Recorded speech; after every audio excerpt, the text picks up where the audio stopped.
가격이 다시 조금 회복을 했습니다. 그래서 고거 이야기부터 가격 이야기부터 나눠보면 지금은 95,000이고요. 리플 코인이 10%가량 올랐는데 이게 그 업비트에서도 거래량이 1조가 돌파했다고 해요. 그래서 이제 코인 투자자 한국 투자자분들이 올렸다라는 거는 아니지만 분명한 이제 영향력들은 어느 정도 있었다. 그런 또 시장 이야기가 나왔어요. 그리고 한때는 또 리플 코인이 시가총액 3위를 차지하기도 했었는데 지금은 다시 이제 테더 밑으로 내려와 있다라고 보시면 되겠습니다.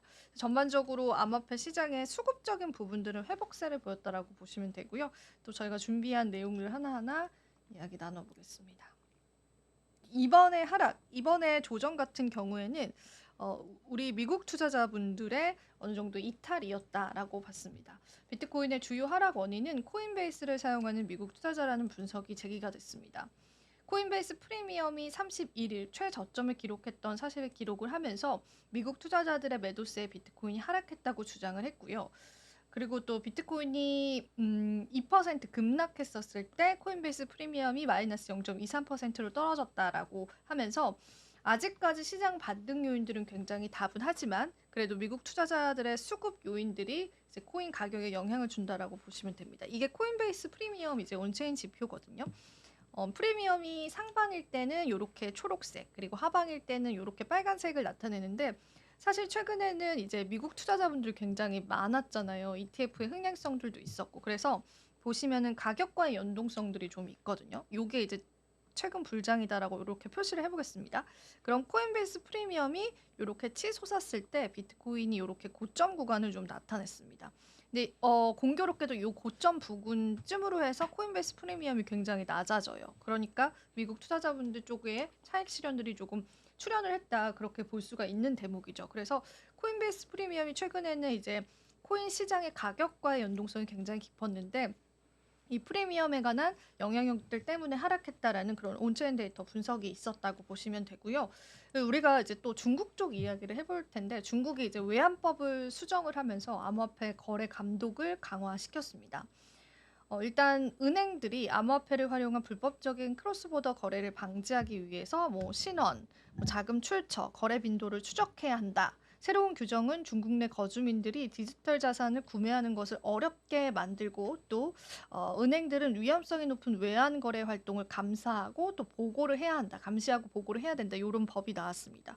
실제로 중국은 2019년부터 암호화폐 거래를 금지를 했는데 채굴을 일단 금지를 시켰어요. 사실 이거 금지 이전에는 또 중국이 채굴 국가로서의 굉장히 왕성한 활동을 펼치고 있었는데 채굴을 전면적으로 금지를 하면서 이때 중국 채굴 기업들이 이제 많이 미국으로 또 이주를 하기도 했습니다. 그런 일들도 있었는데 그럼에도 불구하고 중국 정부는 지금 많은 비트코인을 가지고 있어요. 그래서 제가 추가로 준비한 자료를 같이 보실 텐데 이제 거버먼트 상으로 그러니까 정부 차원에서 비트코인을 얼마나 많이 가지고 있느냐를 나타내는 표예요. 물론 이제 미국이 가장 많은 1위를 차지를 하지만 그 뒤를 이제 중국도 못지않게 많이 이제 현재 보유를 하고 있습니다. 그래서 사실 이제 중국 정부의 시장 파이도 굉장히 컸었어요. 근데 이걸 이제 중국이 규제를 하면서 암호화폐 시장이 조금 침체기가 오기도 했었는데 중국 정부에서 홍콩을 통해서 규제를 좀 완화시키려는 움직임이 보였었는데 최근에는 이렇게 한 번 더 암호화폐 거래에 관해서 또 법안을 좀 감독을 강화하는 방식의 법안을 조금 냈습니다. 그래서 이 부분에 관한 시장의 우려감들도 조금 있었다고 보시면 되고요. 그리고 탑5 이제 비트코인 홀더 이렇게 보시면은 트럼프가 5위, 그리고 여기는 그레이스 이게 트럼프가 아니라요. 이제 미국 정부예요. 미국 정부. 이제 트럼프가 취임을 하는 미국 정부가 5위고 그다음에 그레이스 케일이 그다음에 4위, 그리고 여기 잘 아시는 마이클 세일러, 그리고 블랙록도 굉장히 많이 가지고 있죠. 그리고 사토시가 아직까지는 가장 많습니다. 누군지 모르는 이 사토시가 가장 많은 양을 보유하고 있다라고 여러분들 보시면 되겠습니다. 자, 그리고 일단 이런 분석이 나왔어요. 스테노 리서치가 암호화폐 이제 전문 리서치인데요. 비트코인이 15만 달러 그리고 이더리움이 8천 달러에 도달하면 그때서야 알트코인 시즌이 시작된다라는 그런 분석이 나왔습니다.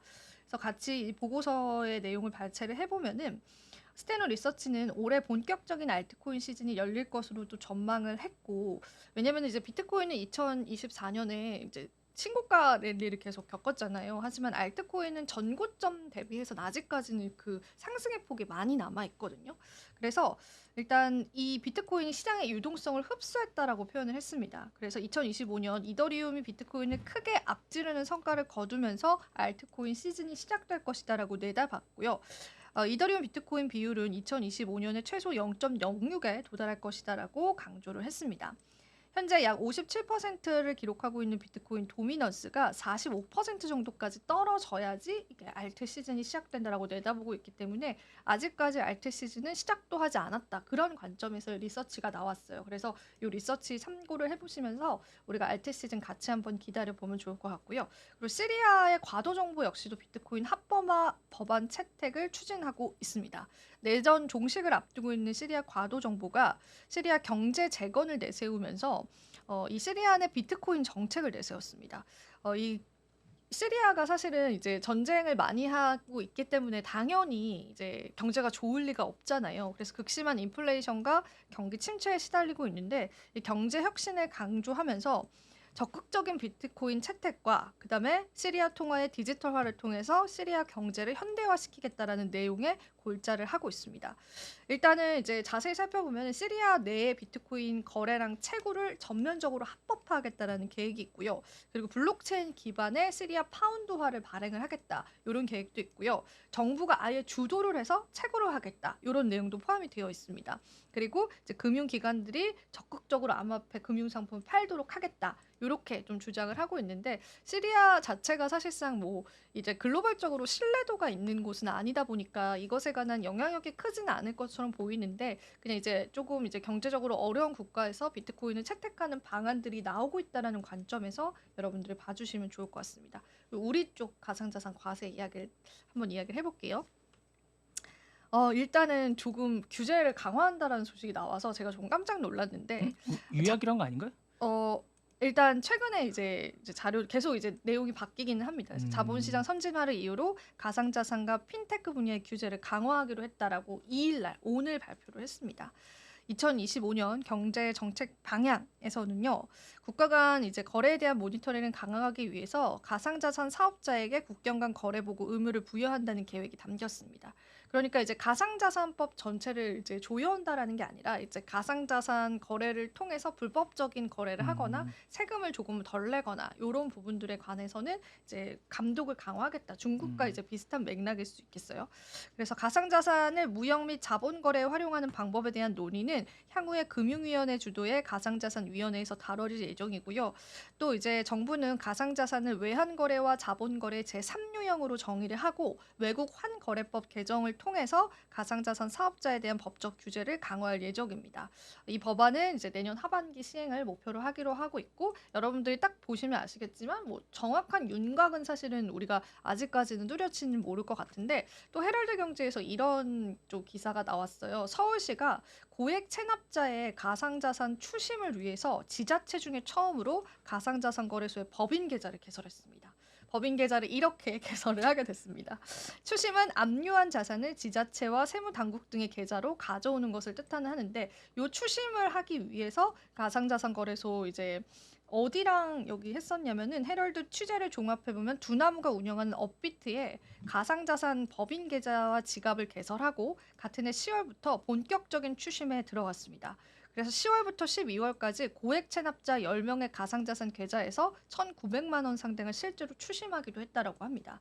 그래서 추심을 위해서 가상자산에 관련해서 지자체 중에 처음으로 법인 계좌가 허용된 사례가 된 것 같습니다. 사실 우리가 법인 계좌다라고 하면 일반 기업들이 이제 법인 계좌를 통해서 거래를 할 수 있게끔 해주세요 이런 목소리가 있는 반면에 사실상 이제 세금 추심을 위해서 이런 일들이 지금 벌어졌다라고 보고 그리고 이제 왜 그랬냐면은 일단 체납자에게 체납 세금을 독려를 한 뒤에 납부가 없을 경우 가상화폐를 현재 거래가로 매각한다는 계획이었습니다.